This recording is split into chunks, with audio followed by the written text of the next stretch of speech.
So that's not the dunes. The dunes are up there. The dunes are further up. And there was another painting between the windows that has been added during this administration by Mrs. Clinton, and it's a painting by George O'Keeffe, who painted in the Southwest and loved the light of New Mexico. And just a few years ago, we added this painting called Bear Lake, New Mexico, and it's a scene of mountains and the beautiful purple colors that sometimes the mountains have in New Mexico when the sun is setting. See, Arizona too. There's a color to the mountains. Okay, I guess do we move along? Yes. Okay, let's move along. It's very blue in here, and I'm going to say blue room. This is the blue room. It's one of 4 oval-shaped rooms in the White House complex. Below us is the diplomatic reception room on the ground floor. Above us in the living quarters is the yellow oval room or yellow tea room that you hear a lot in the media. Mrs. Clinton hosts many teas up there. And then, of course, next door in the West Wing is the President's Oval Office. Right. So what we did is we came through from the East room, through the green room, and to the blue room. Benny? I think this is one of the most beautiful rooms at the House. It was really designed by the architect of the White House, James Hoban, to be the most beautiful room. And it was a room where foreign ambassadors to Washington will be received by the President, and many presidents have received foreign ambassadors here. It is also the room where many receiving lines are held by the President, Mrs. Clinton, as well as previous presidents and First Ladies. Teas are held here. Small dinners are held here. Jeff, do you want to add anything else? At Christmas time, we remove all the furniture, and by the way, the furniture is the French Empire style by the Belanger Company. Eagles and... Correct. Well, this has been reupholstered, but this was ordered by James Madison, or purchased by James Monroe, I'm sorry, in 1817. But at Christmas time, we remove all the furniture and we take down the chandelier, and an 18.5-foot Christmas tree is placed in the center of the room, and this will become the official White House Christmas tree. Okay. And then real briefly, we have portraits around the and a bust, one bust anyway, and just a couple of... The marble busts on either side to the north door of the room have been here since 1817, since they were purchased when James Monroe was president. And one is Americus Vespucci, and the other is Christopher Columbus, two of the people involved in great discoverers of America. No Leif Erikson, huh? Not yet. We're working on that. Okay, is that Garfield up there? No, above the door is a rather robust president, one of our heaviest presidents. He's seated in a chair, painted in this room actually, but that's William Howard Taft. I'm gonna wind up with Garfield. There was a Garfield, wasn't there? There was a Garfield, but his portrait is not in these public rooms. It is hanging, but it is not hanging in these public rooms. I can't wait to see Garfield. So, okay, not the cat, by the way. Okay, and who's some of the other people in it? I think I see Jefferson. We have portraits of all the very early presidents. John Adams, when he was vice president, a beautiful portrait of Jefferson, painted by Rembrandt Peale just shortly before he became president. A portrait of James Madison, and then portraits of both President Monroe and Mrs. Monroe, who were responsible for the furnishings that are in this room. The very beautiful gilded furniture, the gilded clocks, the beautiful porcelain vases were all purchased by President and Mrs. Monroe. So they get the 2 spots. They get 2 spots in the blue room. Okay, in the blue room, and we're heading into. Would this be the pink room? Well, we here call it the red room. It kind of looked big going through here. Okay, we just have the tape recorder going. Kind of give. Oh, this is great in here. This is sort of. Is that a pure red? Let me see your jacket up against the chair here. It's a red with a little yellow in it, I would think. Not pink? Not pink. No, not pink. No. But this is another parlor. It's the same size as the green room. Jeff, do you want to speak about what happens here? Well, historically, the Red Room has been a First Lady's parlor room. Dolly Madison used to hold parties here. In that time period, they were dubbed Wednesday night socials. Mrs. Franklin Roosevelt, of course, was our only First Lady to hold regularly scheduled press conferences. They took place here in the Red Room. Red, everybody knows, was Nancy Reagan's favorite color. This was one of her favorite rooms, and this is where she would often entertain spouses of visiting heads of state, as well as various women's groups here in the Red Room. Is that a president up there with a musket or a rifle? What would that be a president there? No, this is a portrait of James Audubon, the great The birds. the man who painted all the birds, and that is a rifle that he Shot him down with. shot his birds with. Yes, but this portrait was painted in Scotland in the 1820s, and when the portrait was done, he said that he disliked this painting intensely because the artist made his eyes look like the eyes of a hawk. Right. But it's a very well-known portrait of James Audubon. Did he actually shoot birds with that gun, with that rifle, with that weapon? Perhaps. I don't know that we know that. That's where we got the detail, I guess, getting up close and personal. I see some music, a music sheet over here, and on a stand. I wonder what. Play it again, Sam. What is it? This room in the 19th century, because it was close to the grand staircase that the family used to go upstairs, and also the state dining room, was often a family music room. They did use this room much more for family occasions, and there was always a piano here until the turn of the century. And so to donate its former use as a music room for the family, we have some wonderful music sheets, and these are we have a small collection here of music sheets, musical compositions made in honor of either the inauguration of the president. This is called President Jackson's Grand March, and so this music sheet we hope tells a little story of how this was once a music room for the family. Got it. Okay, so can we hum a few bars of the march? I guess we won't bother. Okay, so now we are in the off-red, the slightly off pure red room over here, a little yellow in the red. You wanted to say something, Benny? And great upholstery again. And all of the upholsteries in these rooms are custom made for the White House, I should say, and so you don't find them particularly in a room like the Blue Room. They're based on furniture that were in paintings, for instance, that presidents had posed before. Things. So there is a history and a reason for having some of these brilliant upholsteries here. We do have some wonderful paintings again in this room. A scene of the American West of the Rocky Mountains by Albert Bierstadt with deer in the foreground. Again, a little bit of a romanticized view. And another painting directly above it, a more eastern landscape called Indian Vespers, and it shows a lone Indian standing looking at the sunrise or the sunset, I guess. It's Indian Vespers. Painted in the 1840s by Ashby Duran. Would this be burgundy? I'm still looking for the color. The red. We call it Dolly Madison red. We call it Dolly Madison red because we have a portrait here of Dolly Madison seated in a red armchair. As Jeff said, this was her sitting room, and this is a wonderful painting of her done at the time that she would have been serving as Jefferson's hostess, since he was a widower here and her husband was Secretary of State. Dolly Madison red. Dolly Madison red. Okay, now we got the red down, so now everybody's going to go out and get that Dolly Madison red now. Are we having fun? I hope you are. We are. Jeff, you having fun? Very much so. Just to point out, on the walls is a red twill satin fabric. There's not a standard wallpaper. It almost looks cushy. There's a cushion to it. Well, the satin is a breathable fabric, so what they have done is they've stretched the fabric over wooden frames and then have attached the frames to the wall, so there is a little bit of a cushion there. Okay, yes, Benny? I just wanted to say a little something about the portrait that's over the mantel. It's a beautiful portrait of a young woman with a plume feather in her head, on her hair. The portrait is of Angelica Van Buren, who was Martin Van Buren, President Martin Van Buren's daughter-in-law, married to his son Abraham, who served as his secretary here in the White House. And she was painted in this portrait with a bust of Van Buren, which we also have between the windows. Exactly. And these both were left to the White House in the 1890s by the Van Buren family.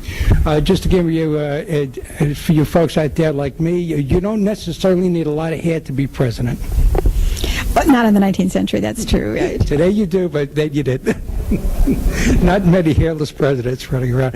Okay, so let's cut tape. You're listening to Visions, a series of visits to almost everywhere. I'm your host and fellow traveler, Herb Mosman. We're in Washington, 1600 Pennsylvania Avenue. You know that address.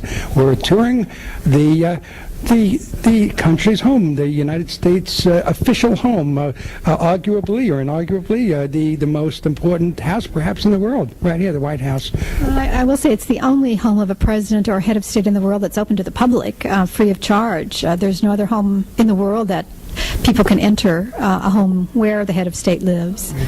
As we're doing the tour, as we were talking just now, you happen to remind me to ask Jeff about the tours for the visually impaired. Correct. We do have offer tours for visually impaired. You would contact the White House Visitors Office to arrange that tour. And what we do is we'll bring the guests in and not only try to help them visualize the rooms and the areas that you're in, but get a chance to feel the fabrics on the walls, touch some of the busts or the paintings and various items inside the house. It really gives them an understanding of where they're at. And of course, this is accessible. It's totally accessible. I'm certain of that. Correct. We are handicap accessible. We'll make arrangements, whatever we can do to assist. If you have special needs, by all means, just contact the White House ahead of time, and we'll do our best to take care of you. In fact, I walked into the washroom off your offices there, and there must have been 7 or 8 wheelchairs in the outer room of the bathroom. Correct. Again, we are wheelchair accessible, and if you do need a wheelchair, we ask that you do call ahead so you can schedule them.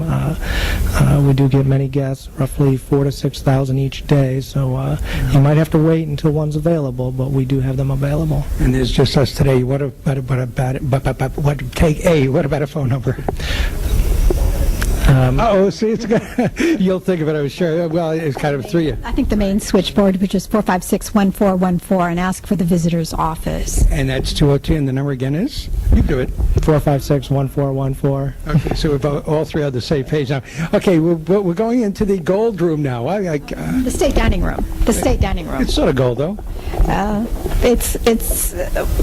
there are more floral colors in here, I think, than anything else. Gold chairs, yes, and gold chandeliers, gilded chandeliers, and candelabra, and so forth as well. It would be where a state dinner would be held if there were approximately 140 or less people at a state dinner. Sometimes state dinners are much larger, so they're held either in the East Room or, as was the situation with the NATO, when 800 or 900 people were here for dinner, it was in a tent on the lawn. What's interesting is that when you see this on television, it looks larger, much larger on television, as things do. The studios, the late night and the Tonight Show, it always looks bigger on television in the screen than it does. But this is not small, but it's not huge. I expected huge in this room. I think it's about 40 feet long, by 28 or something like that. Just a little bit smaller than the East Room. A little bit smaller than the East Room. Right. Yeah, it's smaller scale than I thought it would be. You get that feel watching on television. I'll say though that maybe the rooms perhaps aren't quite as large, but the ceilings in these rooms are at least 18 feet high, and in the East Room, I believe they're 21 feet high. So the scale of the rooms are quite extraordinary for, you don't see many rooms or houses in America built at this time of this scale. In fact, really until after the Civil War, this was the largest house in America until the great houses at Newport or Biltmore in North Carolina were built by the Vanderbilt family. In my place. And is that that looks rather a famous portrait of Lincoln there, Abraham Lincoln. I've seen that. This painting of Lincoln was painted by an artist, George P.A. Healy. It's a posthumous portrait done after his death. It was entered into a competition to have a portrait of Lincoln painted for the President's house after he died. And it lost the competition. Another artist was selected.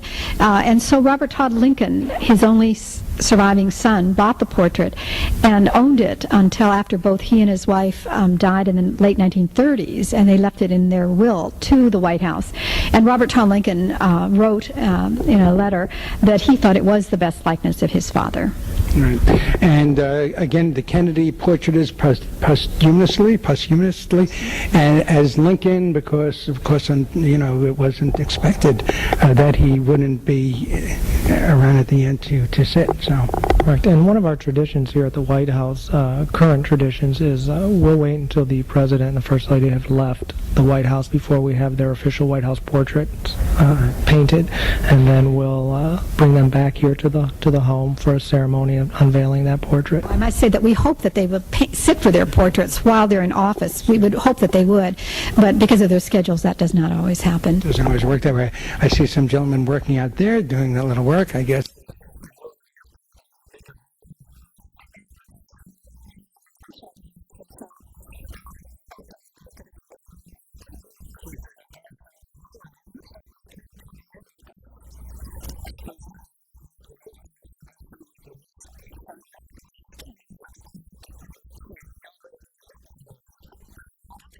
It's directly above us is and I think this is something that's here today. But I might say that if you looked at a window of this room on the west side, you would see the rose garden and the west wing.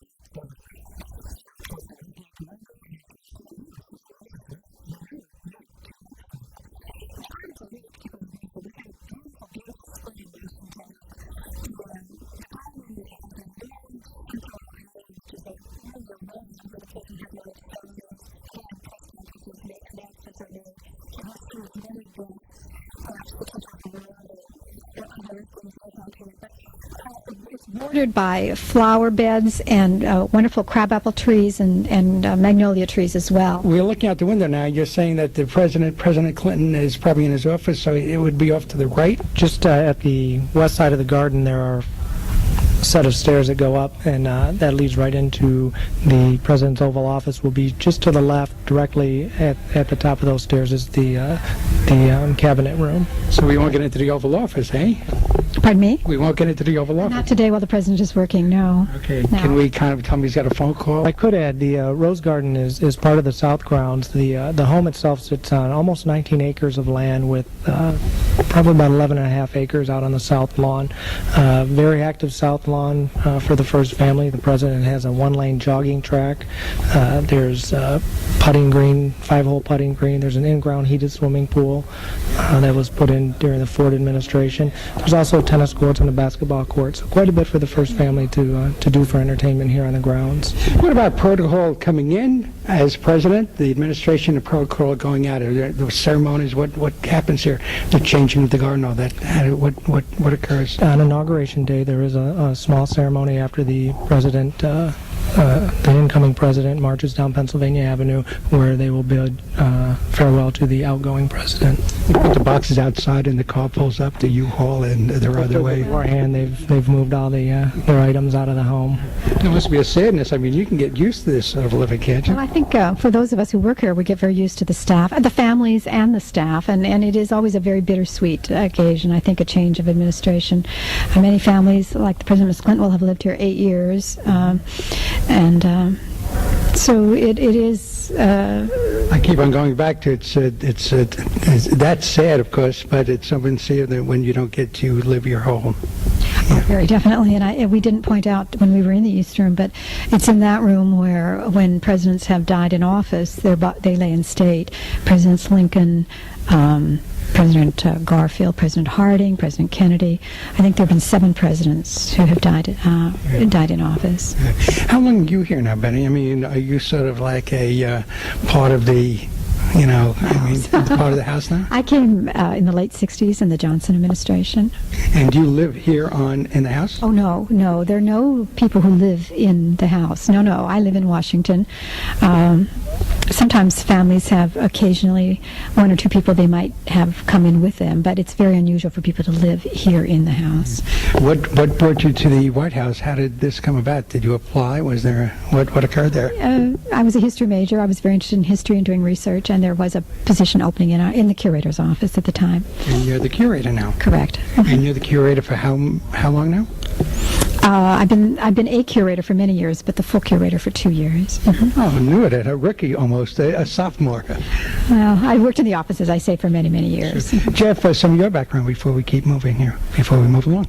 Originally from Michigan, I was in the Army. I was a military police officer. As I was getting out, the Secret Service was recruiting, and I applied, and here I am almost 10 years later, still going strong and enjoying every day.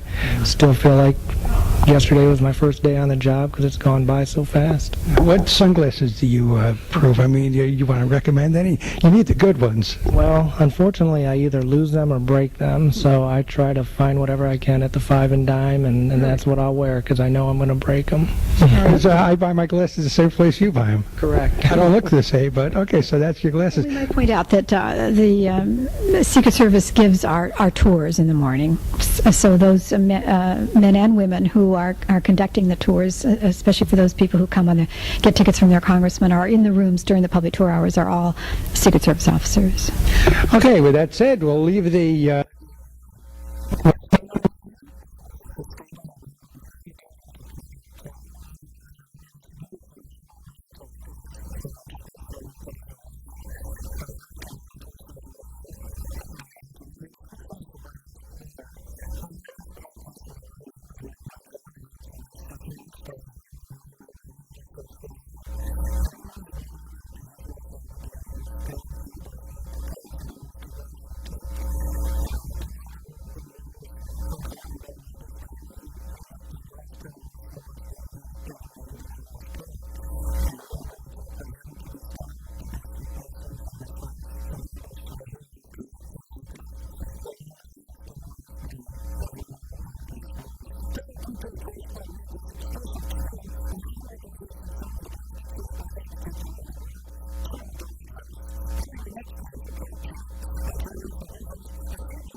complex.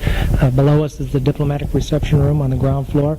Above us in the living quarters is the yellow oval room or yellow tea room that you hear a lot in the media. Mrs. Clinton hosts many teas up there. And then, of course, next door in the west wing is the president's Oval Office. Right. So what we did is we came through from the east room, through the green room, and to the blue room. Benny?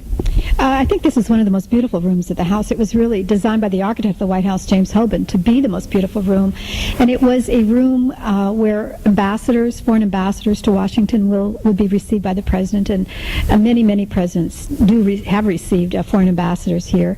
It is also the room where many receiving lines are held by the President Mrs. Clinton as well as previous presidents. So that's not the dunes. The dunes are up there. The dunes are further up. And there is another painting between the windows that has been added during this administration by Mrs. Clinton, and it's a painting by George O'Keeffe, who painted in the Southwest and loved the light of New Mexico. And just a few years ago, we added this painting called Bear Lake, New Mexico, and it's a scene of mountains and the beautiful purple colors that sometimes the mountains have in New Mexico when the sun is setting.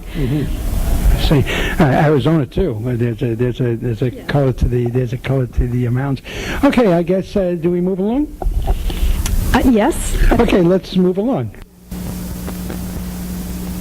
It's very blue in here, and I'm going to say blue room.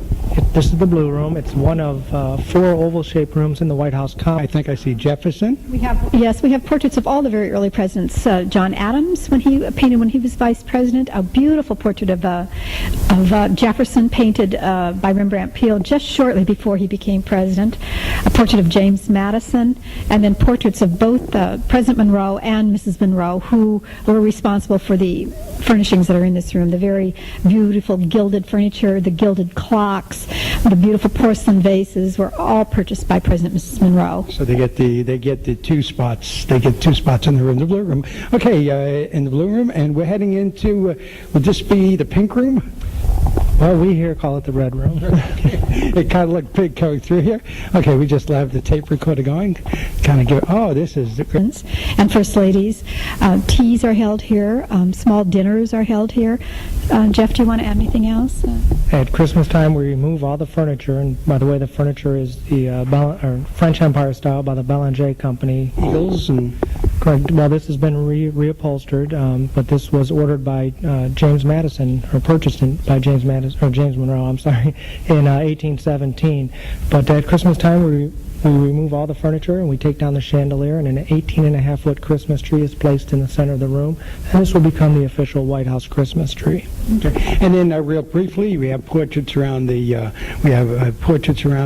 a bust, one bust anyway, and just a couple of two. The marble busts on either side to the north door of the room have been here since 1817, since they were purchased when James Monroe was president. And one is Americus Vespucci, and the other is Christopher Columbus. Two of the people involved in great discoverers of America. No Leif Erikson, huh? Not yet. We're working on that. Okay, is that Garfield up there? No, above the door is a rather robust president, one of our heaviest presidents. He's seated in a chair, painted in this room actually, but that's William Howard Taft. I'm gonna wind up with Garfield. There was a Garfield, wasn't There there? was a Garfield, but his portrait is not in these public rooms. It is hanging, but it is not hanging in these public rooms. I can't wait to see Garfield. So, okay, not the cat, by the way. Okay, and who's some of the other people in it?